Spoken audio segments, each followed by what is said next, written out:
দ্বিতীয় আরেকটা জায়গা সূরা ফাতিহা ব্যবহার করার আরেকটা জায়গা বলেন তো কোথায়? এক তো নামাজে, যেমন এই নামাজগুলো আমরা যে আদায় করি সে নামাজে। আরেকটা জায়গা আরেকটা নামাজে করতে হয়, সেটা কোথায়? জানাজার সালাতে। জানাজার সালাতে সূরা ফাতিহার ব্যবহার লাগবে। জানাজার সালাতে সূরা ফাতিহার ব্যবহার লাগবে। এই মর্মে রাসূল সাল্লাল্লাহু আলাইহি ওয়াসাল্লাম এই মর্মে একটা হাদিস আমি আপনার কাছে পেশ করি, যেটা ইমাম বুখারী কোট করেছেন। জানাজার অধ্যায়ে হাদিস হচ্ছে 1335। তাতে তালহা বিন আব্দুল্লাহ বিন আউফিন, তালহা ইবনে আব্দুল্লাহ ইবনে আউফ তিনি বলেন কালা সাল্লাইতু খালফা ইবনে আব্বাসিন, সাল্লাইতু খালফা ইবনে আব্বাসিন আলা জানাজাতিন, আমি আব্দুল ইবনে আব্বাস রাদিয়াল্লাহু তাআলা আনহুমার পেছনে কোন একটা জানাজার মধ্যে উপস্থিত ছিলাম। ফাকারা বিফাতিহাতিল কিতাব, তিনি জানাজার প্রথম তাকবীরের পরে তিনি সূরা ফাতিহা পাঠ করলেন এবং তিনি ওই দিন সূরা ফাতিহাটা উচ্চ সুরে পাঠ করেছিলেন, শুনিয়ে জেহরি কিরাতে পাঠ করেছিলেন, যার ফলে তালহা বিন আব্দুল্লাহ তিনি শুনতে পেয়েছিলেন। কেন তিনি উচ্চ স্বরে সেই দিন সূরা ফাতিহা পাঠ করেছিলেন তার জবাবটা আব্দুল ইবনে আব্বাস নিজেই দিচ্ছেন। কালা লিআলামু আন্নাহা সুন্নাতুন, যাতে করে তোমরা এটা জানতে পারো যে জানাজার সালাতে সূরা ফাতিহা পাঠ করা এটাই হচ্ছে রাসূল সাল্লাল্লাহু আলাইহি ওয়াসাল্লামের আদর্শ। মানে এটাকে শিক্ষা দেওয়ার জন্য সেই দিন তিনি সূরা ফাতিহাটাকে উচ্চ সুরে পাঠ করেছিলেন। এই ক্ষেত্রে আরেকটা কথা বলে দেই, এটা যেমন সাব্যস্ত করে যে জানাজার সালাতে প্রথম তাকবীরের পরে সূরা ফাতিহা পাঠ করতে হবে, তেমনি আমাদের যারা জানাজার সালাত পড়ে, আমি বেশ কিছু টাঙ্গাইলে ময়মনসিংহে দেখেছি তারা জানাজার সালাতে উচ্চ স্বরে কেরাতটাকে সুন্নত মনে করে।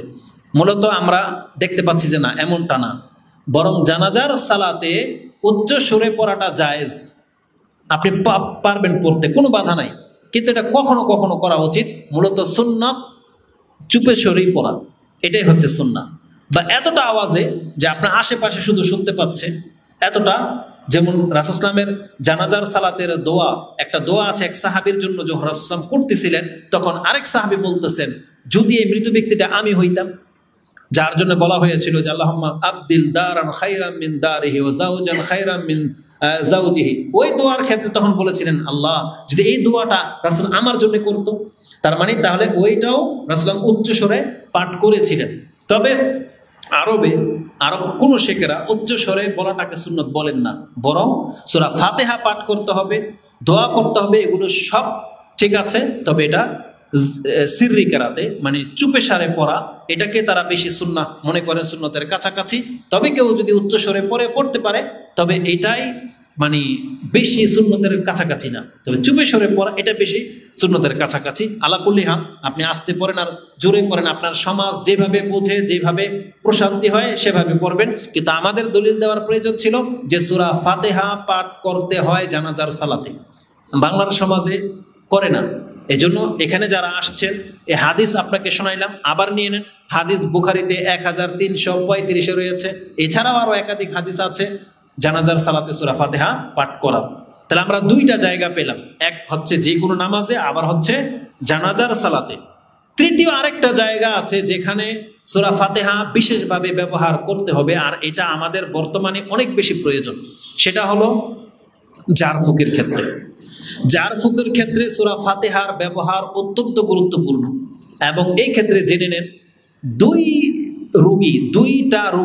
ধরনের রোগীর জন্য সূরা ফাতিহাটা বেশি কার্যকরী।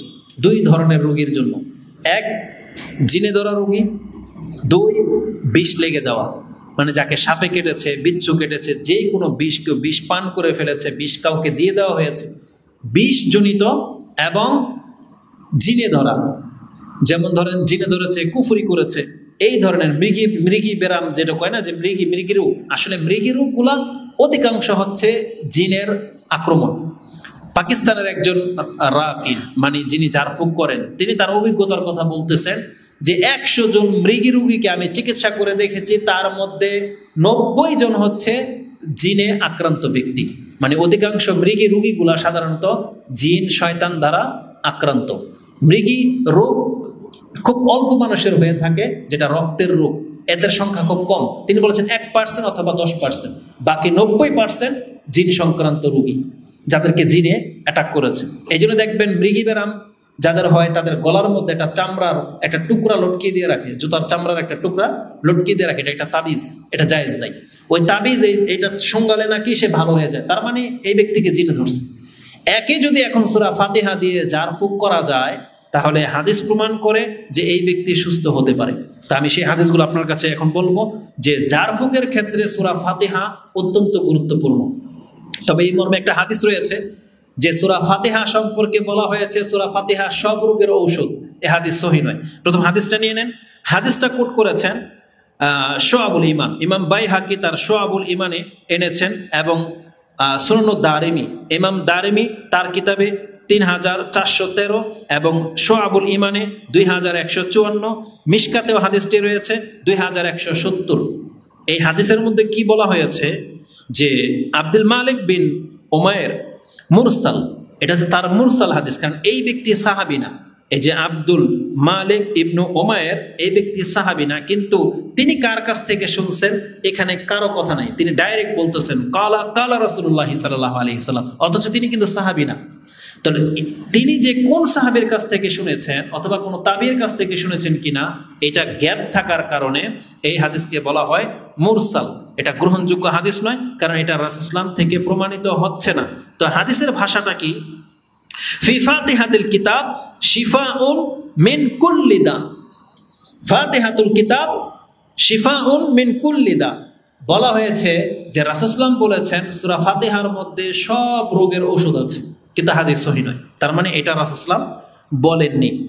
মিন কুল্লি দা ওয়া হাযা মুনকাতে, ইমাম নিজেই বলতেছেন হাযা মুনকাতে, এই হাদিস বিচ্ছিন্নতা রয়েছে, মানে এটা সনদ বিচ্ছিন্ন রয়েছে, এটা মুত্তাসিল না, একটার থেকে আরেকটা সনদের মধ্যে মিল নেই, মানে ধারাবাহিকতা গ্যাপ পড়ে গেছে। কার কাছ থেকে শুনেছে ওই সাহাবী নাম নাই, এজন্য এটা দেখেন আলবানী রাহিমাহুল্লাহ তিনি কি বলেছেন, মানে এই হাদিসটা যে সহিহ না এটা বলতে গিয়ে তিনি কথাটাকে এইভাবে বলেছেন, ওয়া কাম লাহু ফি কিতাবিহি আল মাযকুর মিন হাযিহিল নাওইন মিনাল আহাদিসা আদ-দাইফা। এই রকমের কত কিতাব লেখা হয়েছে, উদাহরণ দেওয়া যাবে, যেগুলো দুর্বল হাদিস দিয়ে তারা কিতাব লিখেছে। বাল ওয়াল মাওদুআত, বরং জাল হাদিস পর্যন্ত তারা তাদের কিতাবে দিয়ে এই সমস্ত ফজিলত বর্ণনা করে থাকে। কা হাদিসিহি, যেমন এই হাদিসটা, মানে এই হাদিসটা যে সহিহ না এটা প্রমাণ করতে গিয়ে তিনি কথাটা এইভাবে বলেছেন যে কত ব্যক্তি সূরার ফজিলত নিয়ে কত কিতাব লেখে, যেগুলোর মধ্যে দুর্বল হাদিসের ছড়াছড়ি, এমনকি জাল হাদিস পর্যন্ত রয়েছে, যেমন এই হাদিসটা। এটা বলে তিনি এই কথাটা বলেছেন, যেমন কা হাদিসি ফাতিহাতুল কিতাব শিফা মিন কুল্লি সাম, মানে প্রত্যেক রোগের জন্য শিফা হচ্ছে সূরা ফাতিহা। তার মানে নাসিরুদ্দিন হোসেন এটা এমন দুর্বল হাদিস, এরকমের বহু দুর্বল হাদিস অনেকের কিতাবে লিখে থাকে। কেন এইভাবে আপনাকে বললাম, আপনি আশ্চর্য হয়ে যাবেন। কিছু বক্তা আছে, আমি আবারও বলি, যাদের নামের পেছনে লেখা থাকবে আজহারি, মাজহারি, আনসারি, জিহাদি, হ্যাঁ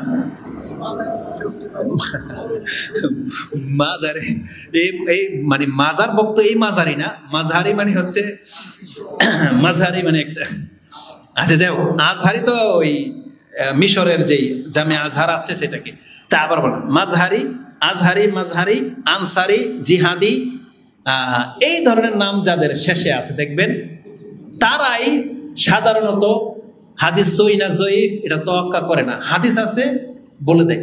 আর কিছু কিছু জিহাদিকে পেলাম, সুবহানাল্লাহ, আস্তাগফিরুল্লাহ, হাদিস তো নাই, বরং আপনাকে ধোঁকা দেওয়ার জন্য, বিশেষ করে মা বোনরা এই ধরনের স্মার্ট হুজুর আমাদের কাছে কমপ্লেন করে।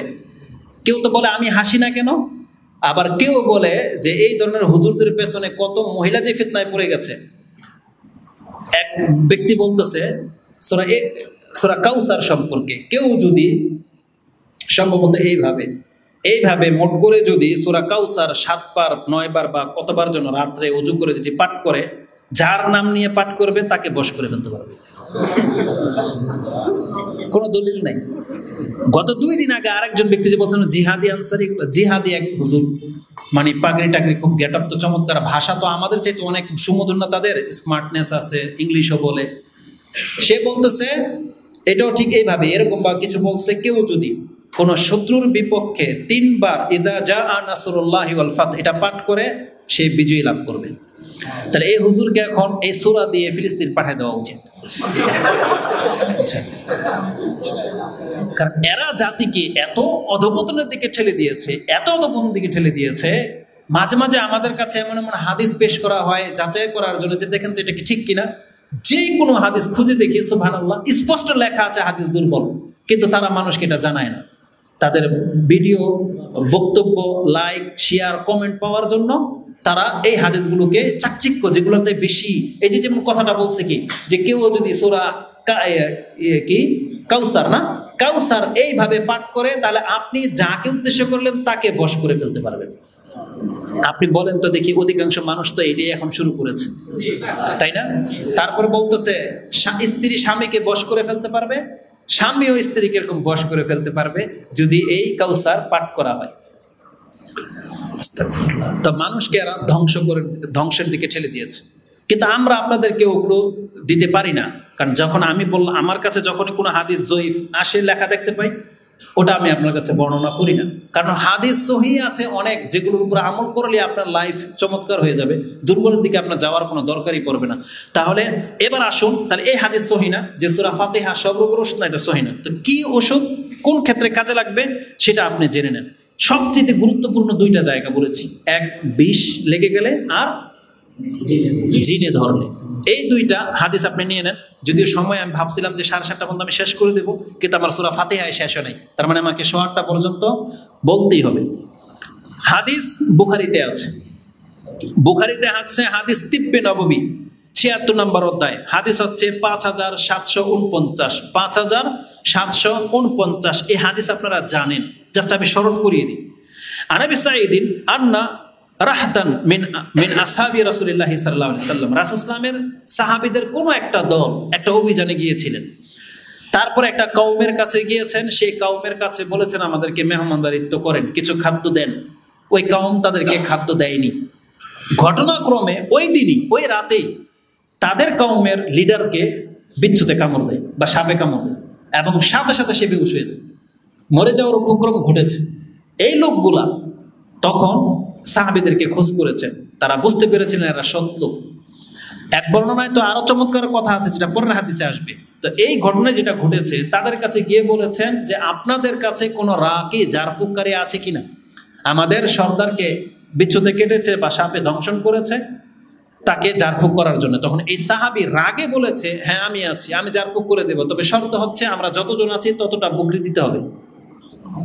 রাগে তিনি ওদের কাছ থেকে উপর নিয়েছেন যে আমি জারফুক করে দেব, যদি ভালো হয় তাহলে আমরা যতজন আছি ততজনকে পারিশ্রমিক দিতে হবে, কারণ যে খাদ্য দেয় না অস্বীকার করেছিল সেই জন্য। কিন্তু তিনি জানে না মাসলা যেটা ঠিক হচ্ছে কি হচ্ছে না, তারপর তিনি রাগে এই কাজটা করেছেন। তিনি বলতেছেন ইন্না ইন্না সাইয়্যিদানা লুদিগা, তাদের কাছে এসে বলছে যে আমাদের নেতাকে ধ্বংসন করেছে লুদিগা। ফা সাইনা লাহু বিকুল্লি শাইইন লা ইয়ানফাউহু শাইআন, আমরা অনেক কিছু করেছি, কোনো কিছু তাকে সুস্থ করতে পারিনি। শাইআন ফাহাল ইনদা আহাদিন মিনকুম শাই, আপনাদের কাছে কিছু আছে কিনা যেটা দিয়ে তার কোনো উপকারে আসবে? তখন সে সাহাবী বলেছিল যে হ্যাঁ আমি তাকে জারফুক করতে পারবো। ওয়াল্লাহি ইন্নী লা রাকিন, এবং সে সাহাবী বলতেছেন আমি আল্লাহর কসম করে বলতেছি আমি কিন্তু আসলে জারফুক করি নাই কোনোদিন, কিন্তু তারপরও সে বলতেছে যে আমি জারফুক করব। এই বলে তিনি গিয়েছেন এবং তিনি বলেন ওয়ালাকিন ওয়াল্লাহি লাকাদ ইস্তাদাফনাকুম ফালাম তুদাইয়িফুনা, সে যেহেতু আমাদেরকে মেহমানদারি করে নাই সেই জিদ্দে তিনি এই কথা বলেছেন এবং গিয়েছে যে হইলে হইব না হইলে নাই, আমাদের তোর কোনোই নাই, বাধা নাই, এই হিসেবে তিনি গিয়েছেন। তারপর তিনি বলতেছেন যে কাজটা তিনি করেছিলেন, ফান্তালাকা ফাজালা ইয়ানফুলু ওয়ায়াকরাউ, আমি তাকে ফু দিতে লাগলাম এবং আমি পাঠ করলাম আলহামদুলিল্লাহি রাব্বিল আলামিন, মানে সূরা ফাতিহা। হাত্তা লা কাআন্নামা নুশিতু মিন ইকালিন, তার এমন ভাবে সে জেগে গেল যেমন কেউ তাকে বেঁধে রেখেছিল, এখন বাঁধন খুলে দিল। কিছু মুরগিকে দেখবেন বেঁধে রাখা হয় না, বাঁধ খুলে দিলে কি করে, একটা দৌড় দেয় না বাইরের দিকে। তো এই ব্যক্তি যেন এইভাবে মুক্ত হয়ে গেল সূরা ফাতিহা পড়ে ফু দেবার সাথে সাথে। সে শুধু সূরা ফাতিহা পড়েছে। এই যে ঘটনাটা ঘটেছিল, ফাকালা বাদহু, কতক ব্যক্তি বলল যে এই যে তাদের পক্ষ থেকে যে উপঢৌকন আমরা নিয়েছি এটা আমরা খাবো না বা ধরবো না, এখন পর্যন্ত এটাকে ভাগ বটোয়ারা করবো না। কেন? ইকসিমু, কেউ কেউ বলেছে ভাগ করো, আর কেউ কেউ বলছে না ভাগ করতে পারবে না। ফাকালুল্লাযী রাক, যিনি ঝাড়ফুঁক করেছেন, সে বলতেছেন লা লা তাফআলু হাত্তা নুতিয়া রাসূলুল্লাহি সাল্লাল্লাহু আলাইহি ওয়াসাল্লাম, আমি যে এই কাজটা করলাম, ঝাড়ফুঁক করে যে ওদের কাছ থেকে বকরি নিলাম, এটা রাসূল সাল্লাল্লাহু আলাইহি ওয়াসাল্লামের কাছ থেকে না জানা পর্যন্ত আমরা এটাকে স্পর্শ করতে পারবো না। তখন মদিনায় যখন তারা ফিরে এসেছেন এবং রাসূল সাল্লামকে ফাকাদিমু আলা রাসূলিল্লাহি সাল্লাল্লাহু আলাইহি সাল্লাম ফাযাকারাহু লাহু, তাকে যখন এই সংবাদ দেয়া হলো রাসূল সাল্লাম যে কাজটা করেছিলেন, রাসূল সাল্লাম তখন প্রথম তাকে জিজ্ঞেস করেছেন ওমা ইউদরিক আন্নাহা রুকিয়াতুন, তুমি কি করে জানলা যে সূরা ফাতিহার মধ্যে ঝাড়ফুঁক করা রয়েছে, এটা যে ঝাড়ফুঁকের সূরা, এটা তুমি কি করে জানলা? তার মানে এটা সে সাহাবীদেরকে রাসূল শিক্ষা দেননি। তাই রাসূল বললেন যে তুমি কি করে জানলা যে সূরা ফাতিহাটা হচ্ছে ঝাড়ফুঁকের সূরা? এটা মানে তিনি সন্তুষ্ট হয়ে বলেছিলেন। তারপরে তাকে যে কথাটা বলা হয়েছিল, আসাবতুম, তুমি খুব উত্তম কাজ করেছো, মানে তুমি একটা নেকি পর্যন্ত পৌঁছেছো। আসাবতুম মানে নেকির কাজ করেছো তুমি, বা সঠিকটা করতে তুমি সক্ষম হয়েছো, তুমি সঠিকটা করেছো। ইকসিমু ওয়াদরিবু লি মাআকুম বিসামিহিম বিসাহামিম, যদি তোমাদের কাছে অতিরিক্ত কিছু থেকে থাকে তাহলে আমাকেও এক ভাগ দাও। তারা রাসূল সাল্লাল্লাহু আলাইহি ওয়াসাল্লাম বলছে তুমি যেটা করে আসছো তুমি সঠিকটাই করেছো, তোমরা তোমাদেরটা ভাগ করে নিয়ে নাও, ওখান থেকে আমারও একটা ভাগ দাও। তাহলে রাসূল সাল্লাল্লাহু আলাইহি ওয়াসাল্লাম এটাকে এভাবে সাপোর্ট করেছেন, যেটা আপনি বুখারীতে 5749 পেয়ে যাবেন। এখানে আমার দেখানোর উদ্দেশ্য হলো এই যে যে ব্যক্তিকে বিচ্ছুতে বা সাপে কেটেছে, লদিগা মানে হচ্ছে দংশন করা, তাহলে তাকে তিনি শুধুমাত্র সূরা ফাতিহা পড়ে ফু দিয়েছিলেন এবং তার বিষের ক্রিয়া নষ্ট হয়ে গিয়েছিল, সেই ব্যক্তি সুস্থ হয়ে গিয়েছিলেন। তাহলে এটা একটা হাদিস। দ্বিতীয় আরেকটা হলো জিনে ধরা রোগীর ক্ষেত্রে, এটাও কোন একটা কওমের কাছে যাওয়ার সময় ঘটনা ঘটেছিল, কিন্তু সেই কওমের বিষে কাটেনি, বরং তাকে এই জিনে ধরেছিল। তখন তারা এক জায়গায় উপত্যকার মধ্যে বিশ্রাম নিচ্ছিলেন, সাহাবীদের কাছে এসে তাদেরকে জিজ্ঞাসা করা হলো ওয়াকুল্লামা, এই ঘটনাটা আরো চমৎকার, আন্নাহু মাররা বিকাউমিন ফাআতাহু ফাকালু ইন্নাকা জিতা মিন ইনদি হাযার রাজুল বিখাইরিন। তাদের এই কথাটা খুব চমৎকার ছিল। সাহাবীদের কাছে এসে বললেন যে আপনারা এমন এক ব্যক্তির কাছ থেকে এসেছেন, বা এমন ব্যক্তির সঙ্গী যিনি উত্তম, তার মানে মুহাম্মদ সাল্লাল্লাহু আলাইহি ওয়াসাল্লামের কথা বলতেছেন, যে আপনারা হচ্ছেন মুহাম্মদ সাল্লাল্লাহু আলাইহি ওয়াসাল্লাম মানে উত্তম ব্যক্তির সঙ্গী, তার কাছ থেকে এসেছেন। এই জন্য তার ভাবছে যে অবশ্যই এদের মধ্যে এই ধরনের ভালো কিছু আছে, যেহেতু সে একজন ভালো সঙ্গী এরা। তখন বললেন ফারকিলানা, আমাদের জন্য একটু ঝাড়ফুঁক করে দেন। ফারকিলানা হাযা আর রাজুল ফাআতাউহু বিরাজুলিন মাতুহি ফিল কুয়ুদ, তাকে এমন অবস্থায় আনা হয়েছে যেমন কেউ তাকে বেঁধে রেখেছে, মানে একেবারে নতজান অবস্থায়, কোনো সারা শব্দ নাই, নড়াচড়া নাই, এমন একজন ব্যক্তিকে নিয়ে আসা হয়েছে তাদের কাছে। ফাকারাহু, এই কথাটা শুনেন সাহাবী কি বলতেছেন, ফাকারাহু বিউম্মিল কোরআন, আমি ওই ব্যক্তির উপরে উম্মুল কোরআন মানে সূরা ফাতিহা পাঠ করলাম, সালাসাতা আইয়ামিন গুদওয়াতান ওয়া আশিয়ান, আমি সকাল বিকাল 3 দিন ওই ব্যক্তির উপরে সূরা ফাতিহা পাঠ করেছি, সকাল বিকাল 3 দিন। কিন্তু কয়বার করে পাঠ করেছেন এই কথা লেখা নাই। তিনি বলেছেন আমি সকাল বিকাল 3 দিন লাগাতার তাকে আমি সূরা ফাতিহা দিয়ে ঝাড়ফুঁক করেছি। ওয়া কুল্লামা খাতামাহা জামাউ বুসাকুন, আর যখনই আমি সূরা ফাতিহা শেষ করেছি আমার মুখে যে লালা জমেছে আমি সেটা তার উপরে এভাবে থুতু ফেলেছি, তার উপরে সূরা ফাতিহা শেষ, তারপরে এইভাবে তার উপরে ওই মুখের থুতু সহ তাকে ফুৎকার দিয়েছি, এটাকে বুসাকুন বলা হয় থুতুটাকে। সুম্মা তাফালা ফাকান্নামা উনশিতা মিন ইকালিন, 3 দিন পরে আমি দেখতে পেলাম সে যেমন ওই যে একটা ছোট চারা গাছের মধ্যে ইটা রেখে দিলে যেমন নুয়ে থাকে, চারাটা রোপণ করার পরে যখন আবার সোজা হয়ে যায় বিকালে, এই ব্যক্তি 3 দিন সূরা ফাতিহা দিয়ে ঝাড়ফুঁক করার পর সে একেবারে সুস্থ হয়ে সোজা হয়ে গেল।